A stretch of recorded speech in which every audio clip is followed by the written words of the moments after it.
Hello and welcome back to X-Files-athon. It's been 3 years and I think it's time we bring this series back from the dead. For right now, I think we're going to be looking at some episodes from later on in the series. Don't worry, we'll get back to Season 2 soon enough. Today we're looking at Season 7, Episode 12, entitled X-Cops, which is, as you could have guessed, a crossover with Cops. Cops, for the two of you out there who don't know what it is a TV show where camera crews ride along with police officers and catch, honestly, some of the funniest shit imaginable. Right now you're under arrest for sale of cocaine. I feel you on that, but I'm saying... No, I'm glad you're filming. What I do? You're under arrest. Put your hands behind your back. Out there selling dope. What's that gonna do? Yeah, you was. But you're under arrest for sale of cocaine. What's that gonna do? I remember watching public television till 1 in the morning, watching cops with oversized mustaches chase down naked crackheads. It's good, it's fun, it's barely television. And let's be honest, everybody loved it. And apparently Vince Gilligan loved it as well, because he pitched this episode several times before they finally let him do it in Season 7. And with all that hesitation, it turned out to be one of the best X-Files episodes of all time. And that's not even my opinion. It's frequently talked about as a top 10 episode. So, is it a good episode? Yes. Without further ado, let's take a look at the episode. The episode's intro is pretty good, completely mimicking a regular cop's intro, using shots from later on in the episode. Something is just cool about Scully and Mulder running frantically around with bad boys playing in the background. The first scene has us listening to a police officer give a typical cops-like speech about the full moon. When the moon is full, it's just like times 10. I don't know, maybe it's the tides or something. Shortly after that, he gets a call on the radio to investigate. We got a report of somebody lurking around the neighborhood making noise. Actually, I take that back. We got a report of a monster. So he goes to the house and gets Abuelita at the door, who just screeches at him and shuts it. He investigates the backyard, and when he sees something, books it out of there like it's Scooby-Doo. Run! To the car! Him and the cameraman get back in the squad car, and it gets tossed around like a salad. Jokes aside, I want to point out there is no cut.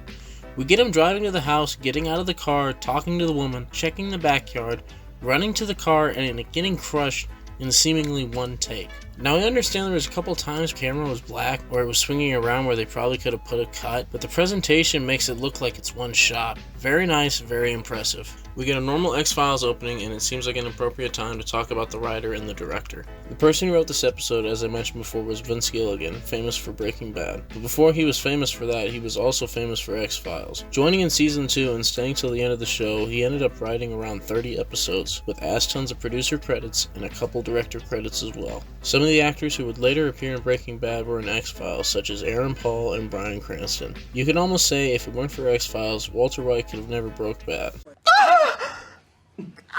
The director is a guy called Michael Watkins, who has worked on many shows over the years, including Criminal Minds, Monk, Law & Order, Grey's Anatomy, and even one of my biggest guilty pleasures, Smallville.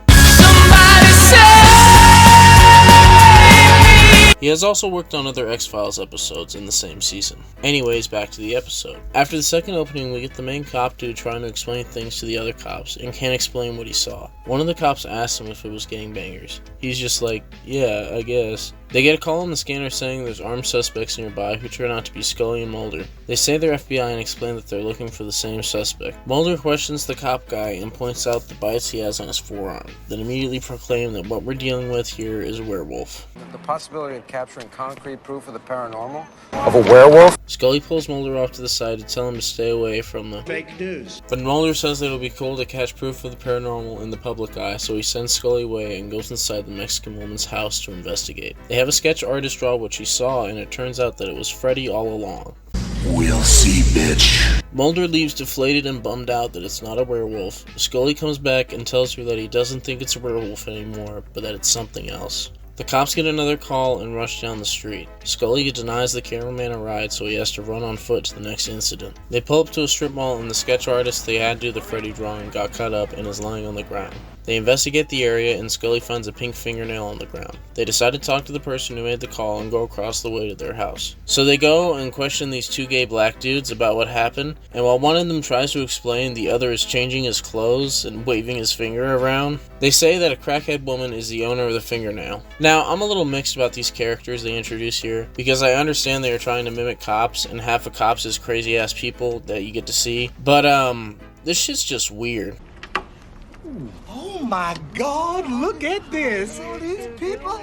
We fine. Can y'all tell us what happened? I didn't see. Not with me looking like this. Now you should know better than that, Sergeant Paula. I'm ready for my close-up. Oh, ain't nobody care about your scabby ass. That's police business. Now, I didn't see what...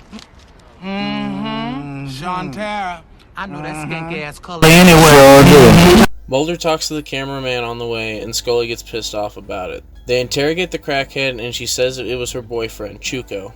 You'll protect me from Chuco?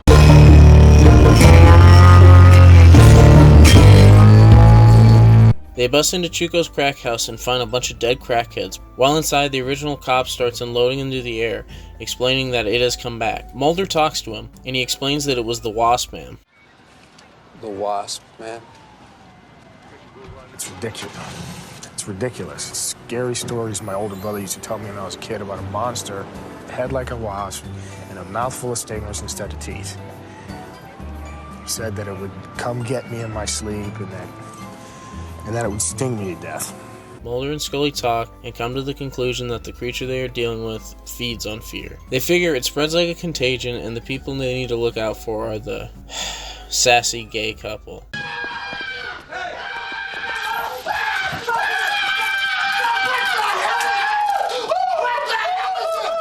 I think the key is to remain unemotional, okay? Try to stay calm. Try to keep your heart rate down. Try to keep your adrenaline down. Try to... I'm scared he don't leave me.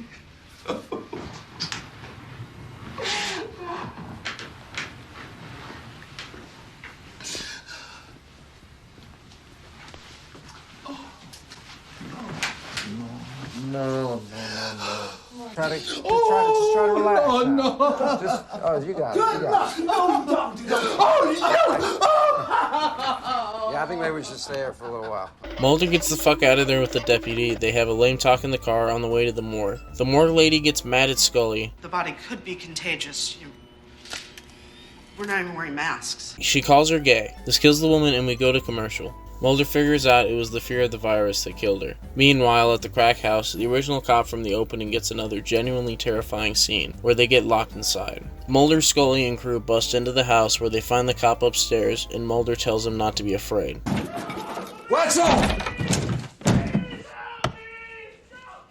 Wetzel, don't be afraid!